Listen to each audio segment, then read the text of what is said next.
Assalamu alaikum warahmatullah. My name is Cindy Balik, and the topic that I'm going to speak about is why I chose to speak about the importance of public speaking. So, why should you learn speaking? The reason why it is important to take public speaking is to be a more effective speaker. We need to continue to have a more effective speaker to continue the spread of Islam. You should start with a good intention, because public speaking can lead to a sense of power. You might love the public's attention that can affect your heart and lead to arrogance. So that's something you really want to think about. Make sure that you're wanting to learn about public speaking, not for fame, not for showing off, not to be a joker, but to really whatever that you're trying to send out to the people is to give that message out, and for the intention behind that is for them to seek that knowledge. So in chapter 16, verse 125, it states, invite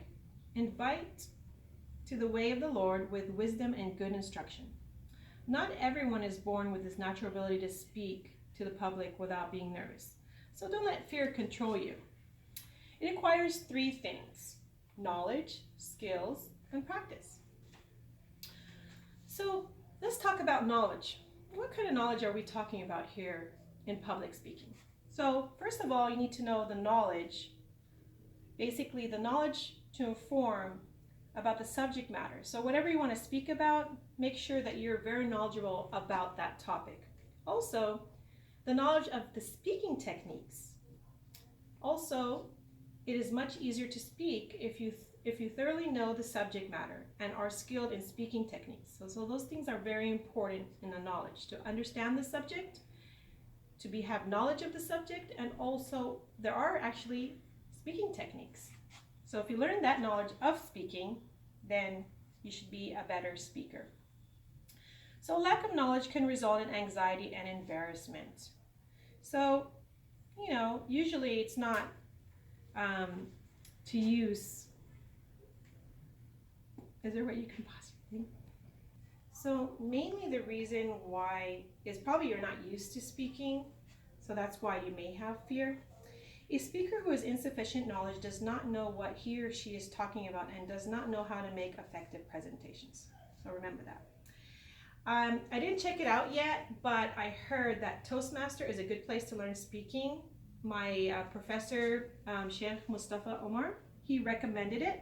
So I haven't had a chance to check it out, but that's probably what I'll do next. I want to apply them to improve our speaking skills. So there's techniques that we need to learn, and there are programs that can actually teach us how to improve in our speaking skills. So the next thing we need to acquire is skills. Skills being skilled in speaking means have mastered speaking techniques and are able to deliver a speech in an effective manner. A speaker who is skilled in platform techniques will know to deliver good speech in various circumstances and be able to adjust to unexpected changes. So a skilled speaker can often overcome a lack of knowledge through his or her own speaking ability. So everyone has different types of speaking ability. There are different types of techniques. Sometimes we have to think about what kind of speaker or a person that gives speeches, who do we relate to? There are all types of speakers for different things. Another thing we must acquire is practice. Practice, practice, practice. The main reason people fear is because they are not used to it and need to practice.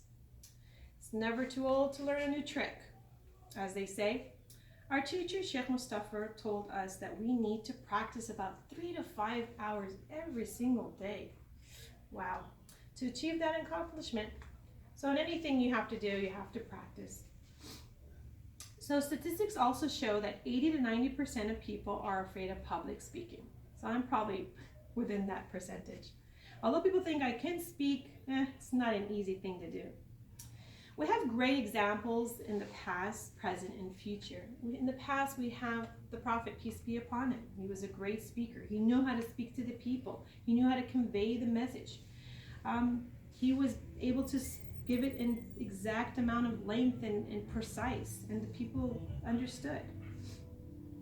We have an example, Ahmed Dedet. He was a great speaker. He passed away.